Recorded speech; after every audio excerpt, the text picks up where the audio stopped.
السلام عليكم، مرحبا بالجميع مع طبخ ندى. اليوم رجعتكم بعد غياب طويل بالوصفة التوانية خفيفة ظريفة، مكونات بسيطة وطريقة ناجحة في كل وصفات ان شاء الله باذن الله.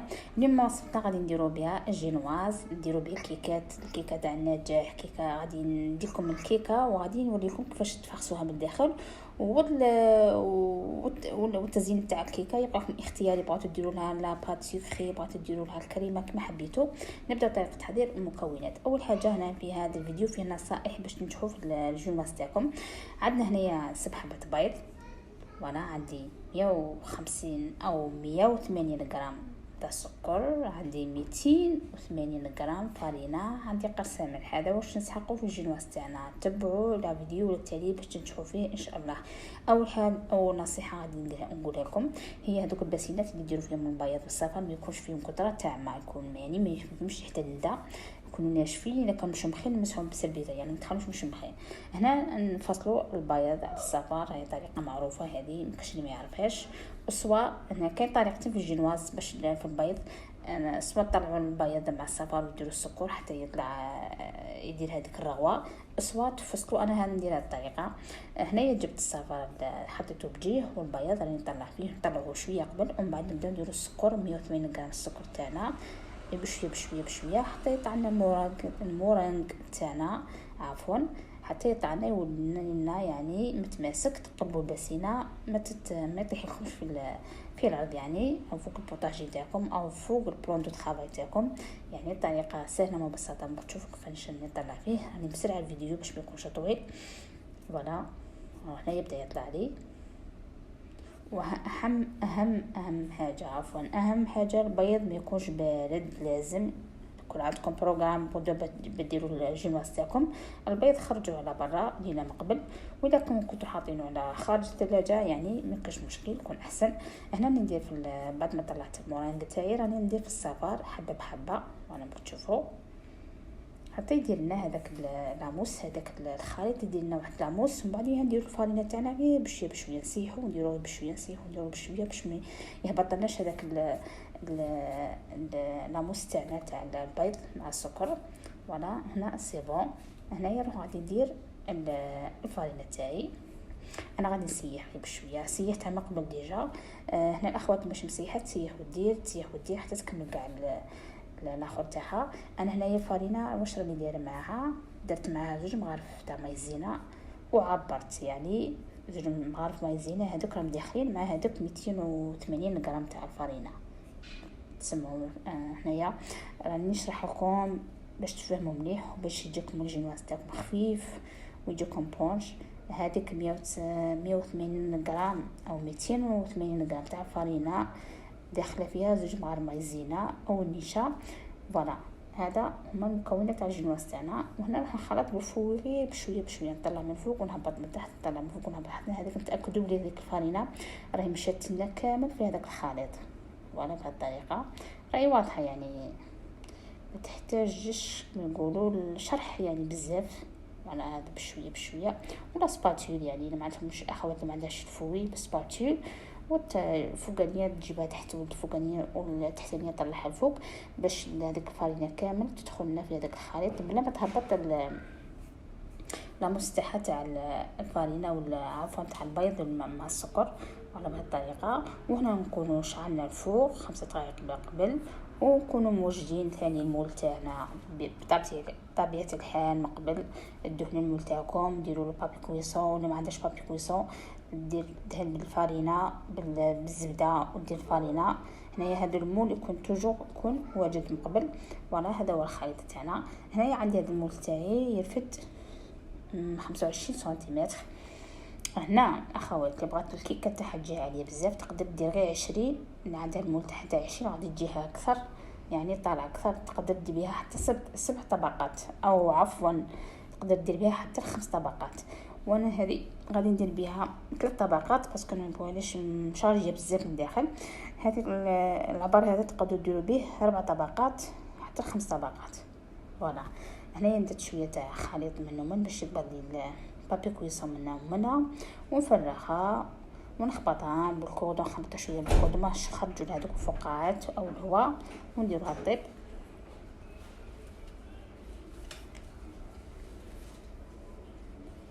نحاول نلصق هذاك البابي كويسو مع الاطراف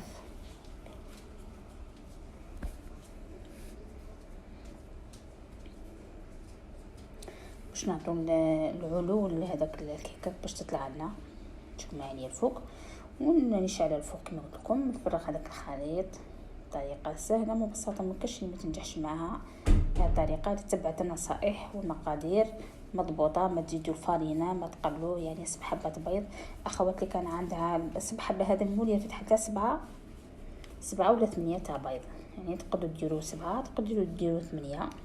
فوالا يعني نقصد العبار تاع السكر مع الفارينه تقدروا ديروا 7 حبات بيض تقدروا ديروا 8 حبات بيض، يعني نفس يعطيكم يعني نفس المقادير. وانا فرغت هنا الكيكه تاعي او الخليط هذاك نديرو يطيب. نشعل عليه على 180 درجه غير من التحت ويكون مفرغ في الوسطاني، يعني ما ديروش كاع لتحت وما ديروش كاع الفوق. شعلوا عليه غير من التحت على 160 درجه وخلوه يطيب. ما تحلوش عليه حتى بعد نص ساعه برك. حلوا عليه باش تتاكدوا راه طابت ولا ما طابتش. هنايا ولا جبت كوردون خلطها هكذا، وهنا نحاول نخبطها شويه باش نخرج هذاك الهواء اللي فيها. نديرها طيب ونرجع معكم ان شاء الله. بقى معايا هنا كما تشوفوا انا درت لها من 160 درجه، شعلت عليها غير من تحت، فرغت الوسطاني. نكرر هذه الملاحظات مهمين. نديرها طيب ومن بعد نرجع معكم ان شاء الله باذن الله. بقى معايا. ولا هنا الكيكه تاعي كتشوفوا ما شعلت عليها من الفوق ما والو، خليتها طابت 45 دقيقه. طفيت عليها. هنا ندخل فيها الكوردون كتشوفوا خرج ناشف سي بون راه طابت. كما قلت لكم انا باسكو انا عندي الفوق تاعي فيه الرواحه، انا هذاك ما نحتاجش باش نشعل عليها من الفوق. الرواحه توزع كلش، توزع كاع الحراره على كامل الفوق يعني. هنا بعد ما طابت تشوفوا طابت لون يعني وطالعه، وحتى اللون تاعها يعني شباب ماهوش قامح بزاف، ماهيش مسهوده بزاف. تشوفوا صفراء.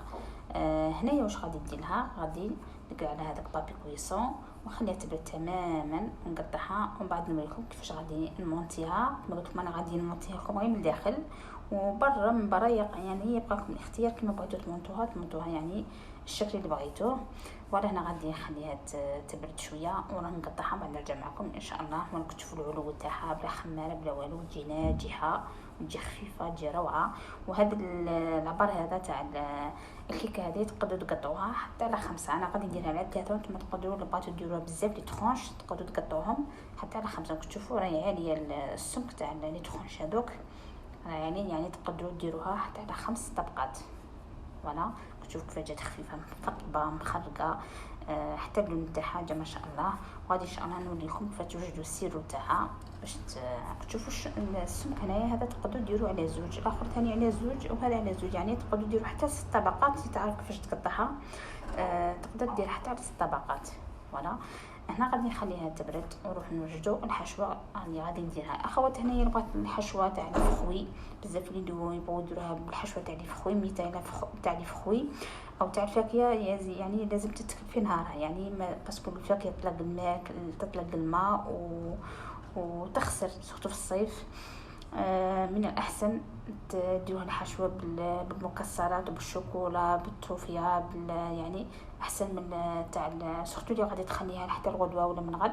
من الاحسن ما ديرهاش الحشوه تاع الفاكهه يفخاز وهذاك البنان وهذاك الشيء. ندير لها كما غادي ندير لها انا اليوم.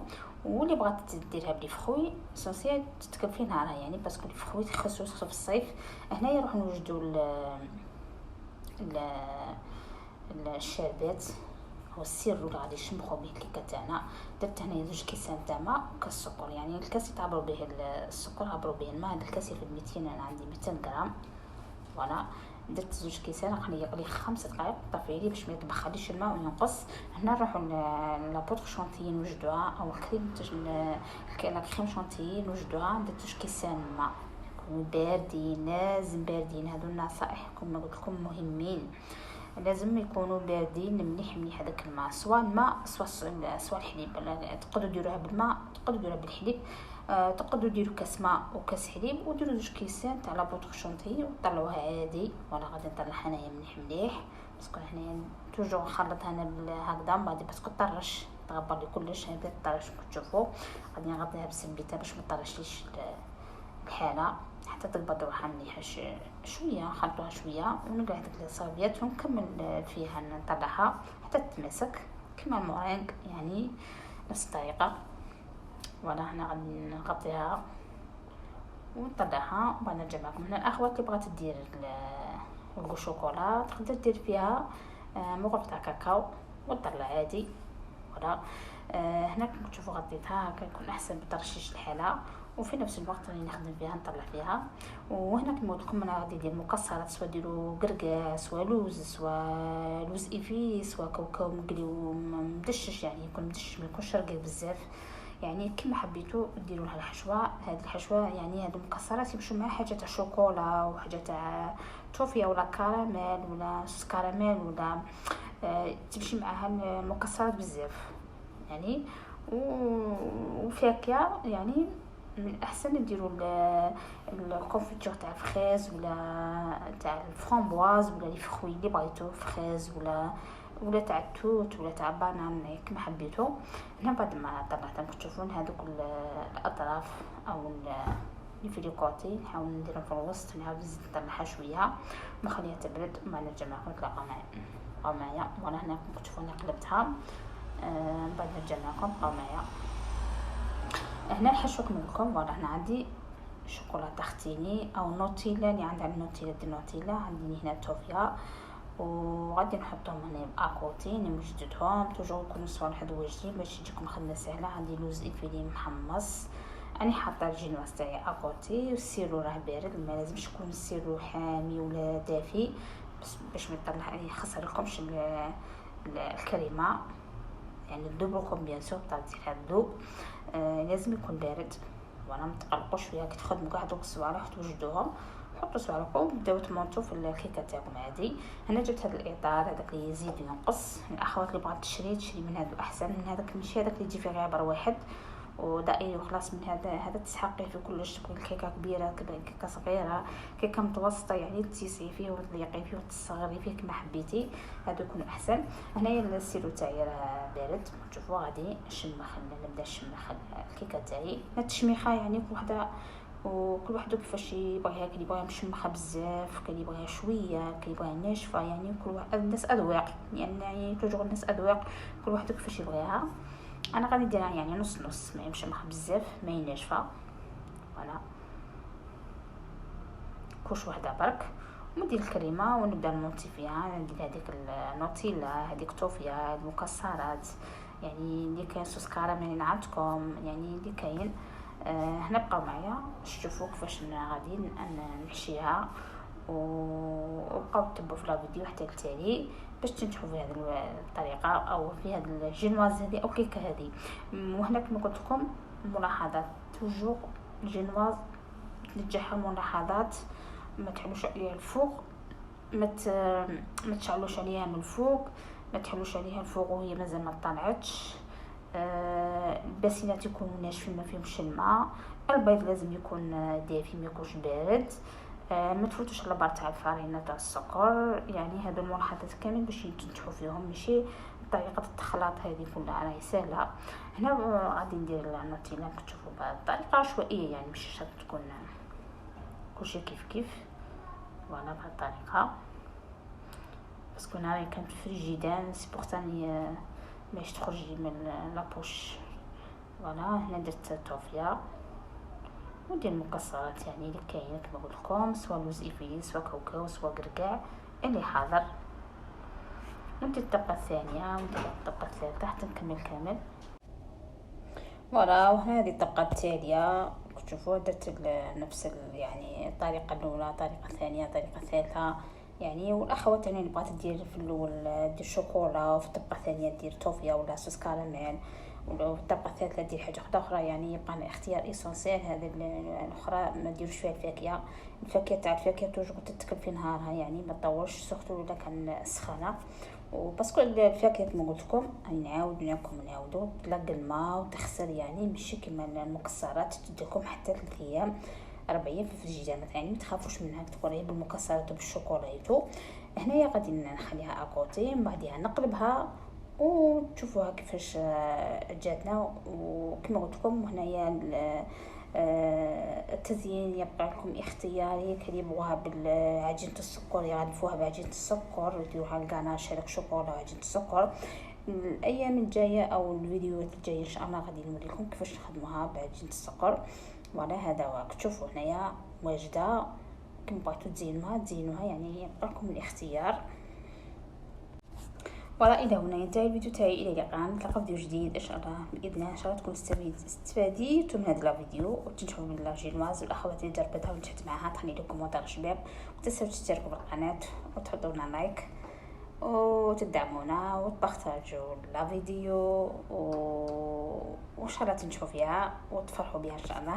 الى اللقاء. هذه اللاجينواز هذه اكيد غتسحقوها تاخذوا عندها وليداتها غادي نشوف في الشهاده تسحقها باش ندير كيكه النجاح. والى اللقاء، نتلاقاو فيديو جديد ان شاء الله باذن الله. الى اللقاء.